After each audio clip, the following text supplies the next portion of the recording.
सस्ते वाले दाल मसाले स्वाद हुआ बेकार। MDH की हल्दी मिर्ची धनिया करे कमाल। ये रंग दे, ये खुशबू दे, ये तीखा, ये कम पड़े। क्या निराला MDH मसाला। और यूएस नागरिक एडन अलेक्जेंडर अब कैद से रिहा हो चुके हैं। यूएस और हमास में सीधे बातचीत से हुई ये रिहाई, जहां बातचीत में इजरायल की भूमिका नहीं है। हालांकि लगातार जारी इन ऑपरेशंस के बीच हर बार बंधकों की रिहाई एक सबसे बड़ा मुद्दा रहा है। और इस बीच आज एक और ये सबसे बड़ी खबर सामने आई है, जहां आपको बता दें कि हमास की कैद से रिहा हुआ है आखिरी यूएस बंधक और यूएस नागरिक एडन अलेक्जेंडर कैद से रिहा हुए हैं। जहां बड़ी खबर यह भी सामने आ रही है कि ये सीधी बातचीत हुई है रिहाई को लेकर यूएस और हमास के बीच में। इसी बातचीत में इजरायल की कोई भूमिका नहीं रही है।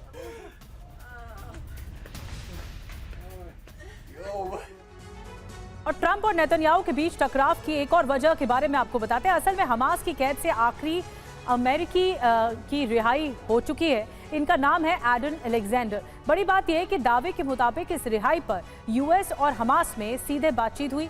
बातचीत में इजराइल शामिल नहीं रहा। हालांकि नेतन्याहू ने श्रेय ये भी लिया। वहीं बड़ी बात यह भी कि हमास की कैद में अब भी 50 से ज्यादा इजरायली नागरिक हैं। अब सवाल उठता है कि क्या ट्रंप का काम हुआ तो अमेरिका ने नेतन्याहू को अकेला छोड़ दिया।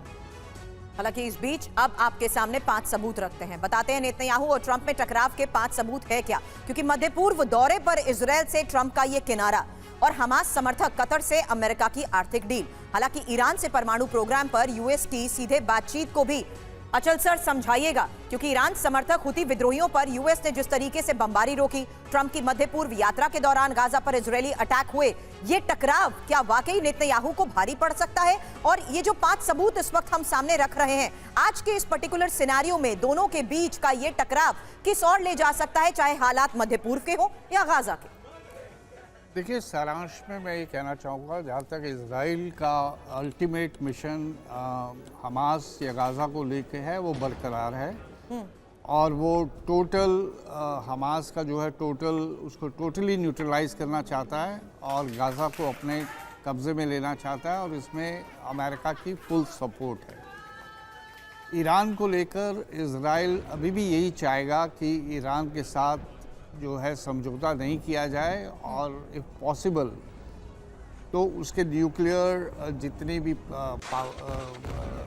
इस्टेब्लिशमेंट्स हैं या न्यूक्लियर उसके पावर स्टेशंस हैं, उनको डिस्ट्रॉय किया जाए।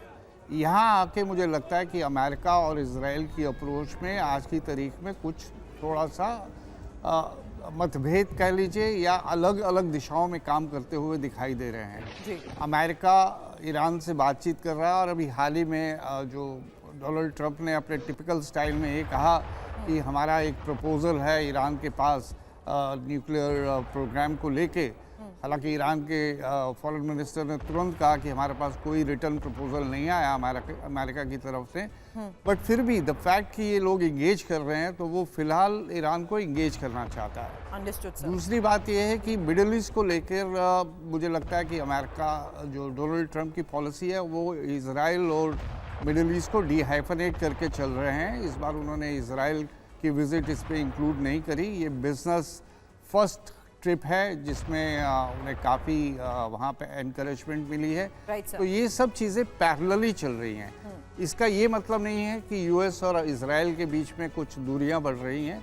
सब अपने अपने प्रायोरिटीज़ को लेके काम कर रहे हैं, और देखते हैं आने वाले दिनों में। सस्ते वाले दाल मसाले स्वाद हुआ बेकार। MDH की हल्दी मिर्ची धनिया करे कमाल। ये रंग दे, ये खुशबू दे, ये तीखा, ये कम पड़े। क्या निराला MDH